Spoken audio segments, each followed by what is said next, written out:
Bom dia, queridos irmãos. Estamos iniciando mais uma escola bíblica virtual. Estamos estudando sobre os conflitos da vida. Já vimos o que é a vida, qual é o real sentido da vida.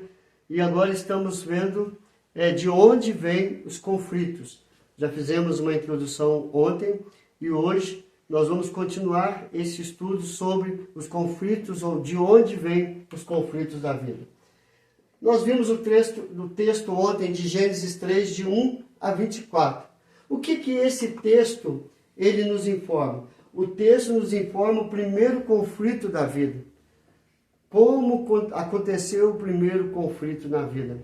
Até aquele momento, Deus havia criado Adão, Deus havia criado a natureza, Deus havia criado a Eva, colocou os dois ali no jardim, estava vivendo um paraíso.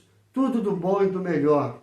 A alimentação, os animais, dando nome aos animais, usufruindo do jardim, que tinha várias árvores com seus frutos, estava indo de vento em popa, tudo a mil maravilhas.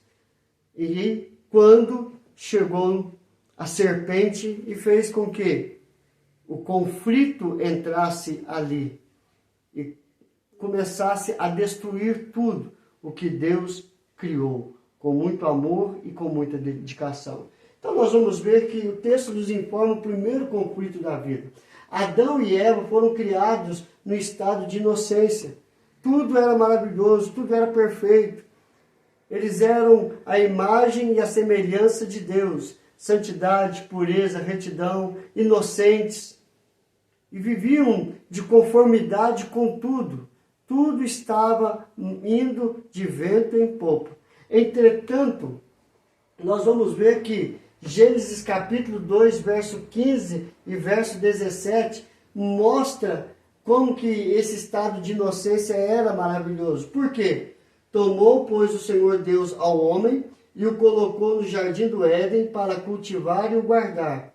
E o Senhor lhe deu esta ordem: de toda a árvore do jardim comerás livremente, mas da árvore do conhecimento do bem e do mal não comerás, porque no dia em que dela comeres, certamente morrerás. Então você vê a ordem de Deus e eles estavam inocentes.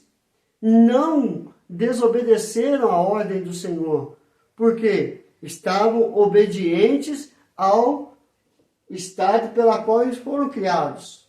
Se não é para comer, não era para comer. Se ele falou que no dia que dela comereis vão morrer, então eles ficaram atentos a isso. E desta forma viviam em estado de inocência. O texto nos informa o primeiro conflito da vida, porque a serpente, usada pelo inimigo, Satanás, ele traz ao coração de Eva uma grande dúvida. Ele traz ao coração de Adão uma grande dúvida. Por que uma grande dúvida? Porque a serpente, ela faz uma bagunça na cabeça de Eva. Por quê? Porque Deus havia dito aqui no verso de número 17, colocou no jardim para cultivar e guardar, e o Senhor lhe deu esta ordem: de toda árvore do jardim comerás livremente, mas a da árvore do conhecimento do bem e do mal não comerás. Então eles podiam comer de todas as árvores, menos do conhecimento do bem e do mal. Não era para comer. Entretanto, a serpente traz uma grande dúvida. Que dúvida? Em Gênesis 3, de 1 a 4, diz: a serpente, mais sagaz que todos os animais selváticos que o Senhor Deus tinha feito, disse à mulher: é assim que Deus disse: não comereis de toda a árvore do jardim? Respondeu-lhe a mulher: do fruto das árvores do jardim podemos comer, mas do fruto da árvore que está no meio do jardim, disse Deus: dele não comereis, nem tocareis nele, para que não morrais. Então a serpente disse à mulher: é certo que não morrereis.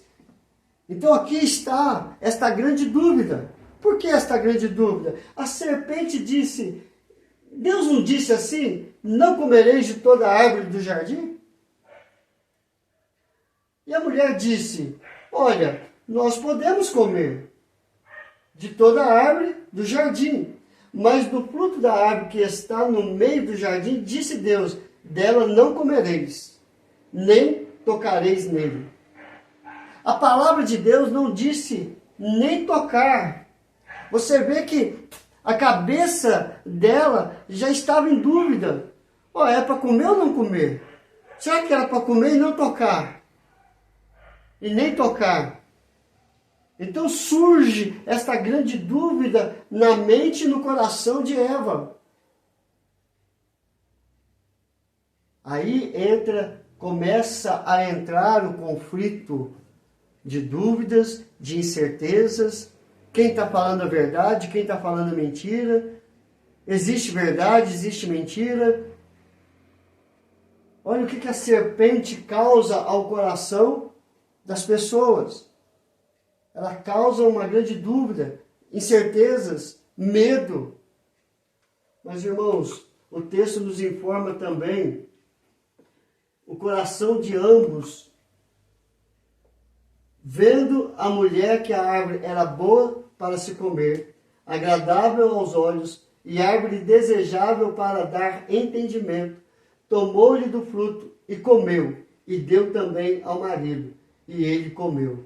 Abriram-se então os olhos de ambos, e percebendo que estavam nus, cozeram folhas de figueira e fizeram cintas para si.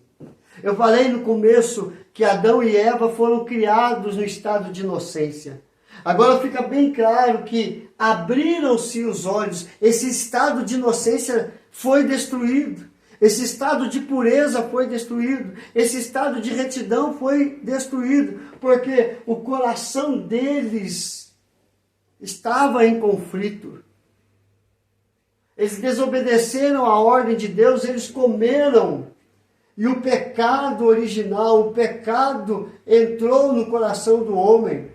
Entrou em toda a sociedade, entrou em toda a criação que Deus havia construído, edificado. Aí você vê os passos que levam ao pecado.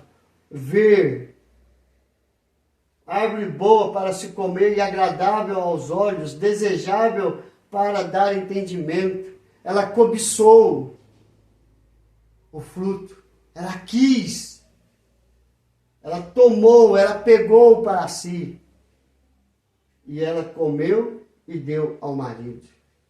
Ou seja, o pecado, ele entra por aquilo que a gente vê, por aquilo que ouvimos, e isso traz a cobiça gera o pecado, e o pecado gera a morte, a separação entre nós e Deus. Aqui está a origem do conflito do ser humano, o conflito da sociedade, o conflito que está dentro de nós. Esta guerra entre a carne e os prazeres da carne, esta guerra que está contra os prazeres espirituais, e vivemos esta guerra, esse conflito no coração de ambos. E vivemos também em nosso coração, em todos os momentos. O texto nos informa que Deus chama. É interessante que quem pecou? Adão e Eva. Quem deveria buscar o perdão, a reconciliação, porque o pecado separa, o pecado destrói o relacionamento. Adão e Eva que pecaram tinham que procurar a Deus e falar, nós erramos, mas eles se esconderam de Deus. E Deus vai atrás do homem e Deus chama. O texto nos informa isso. Quando ouviram a voz do Senhor Deus que andava no jardim pela viração do dia, esconderam-se da presença do Senhor, o homem e sua mulher, por entre as árvores do jardim. E chamou o Senhor Deus ao homem e lhe perguntou, onde estás? Deus chama Adão. Adão, onde estás? Ele espera uma resposta. E é isso que Deus faz conosco nos dias de hoje. Ele está nos chamando e Ele quer uma resposta nossa. Você vai dizer sim para Deus? Ou vai dizer sim para o pecado, para os prazeres deste mundo? Você vai continuar separado de Deus e vivendo para o pecado, morto em seus delitos e pecados? Ou você quer uma nova vida e servir ao Senhor? Deus chama. Vem, filho perdido, ó pródigo, vem. Então ele espera uma resposta de Adão, ele espera uma resposta de Eva, e ele espera uma resposta a nossa resposta, uma resposta nossa. E o que nós estamos falando com Deus? Qual é a mensagem que nós mandamos para Deus? Deus já mandou a sua mensagem. Cristo morreu na cruz pelos nossos pecados. E que resposta nós estamos dando a esta mensagem? Deus está nos chamando. Então, queridos, de onde vêm os conflitos? O texto nos informa, Gênesis capítulo 3, de 1 a 24, que o conflito ele vem desde Adão e Eva. O pecado destruiu a humanidade. O pecado colocou este conflito interno entre a carne e o espírito, entre viver para Deus e viver para o mundo e viver para o pecado. Então o diabo usa das circunstâncias para trazer uma grande dúvida entre nós e Deus, destruindo a verdade de Deus e mostrando que a mentira vale a pena. Isso traz ao coração uma grande dúvida e nós temos que firmar o nosso coração de Deus, porque Ele nos chama. Nós temos que nos firmar no coração de Deus, porque Ele nos chama e Ele espera uma resposta de nós. E qual é a resposta que nós estamos dando? Estamos fazendo igual Adão e Eva, jogando a culpa nos outros? Ou assumindo a culpa, eu sou pecador? E eu quero tirar esse conflito da minha vida e da minha história. Então, queridos, eu convido a você a compartilhar esse vídeo para que mais pessoas venham entender o conflito da vida. E amanhã nós vamos caminhar um pouco mais sobre os conflitos, de onde vêm os conflitos. Que Deus te abençoe hoje e sempre. Senhor, graças nós te damos. Precisamos do Senhor em todos os momentos. Aplica esta palavra em cada coração. Fala aos ouvidos e ao coração destas pessoas que estão ouvindo esta mensagem, para que elas possam, Senhor Deus, tratar o conflito da vida, que é a morte, que é a separação entre nós e o Senhor, e termos vida por meio de Cristo Jesus. Entra em cada lar, em cada vida, e opera o milagre, a transformação da vida, para a tua honra, para a tua glória e para o teu louvor. Abençoa-nos, é a nossa oração, em nome do teu Filho amado Jesus, hoje e sempre. Amém e amém. Que Deus te abençoe, queridos, e até amanhã, se Deus quiser.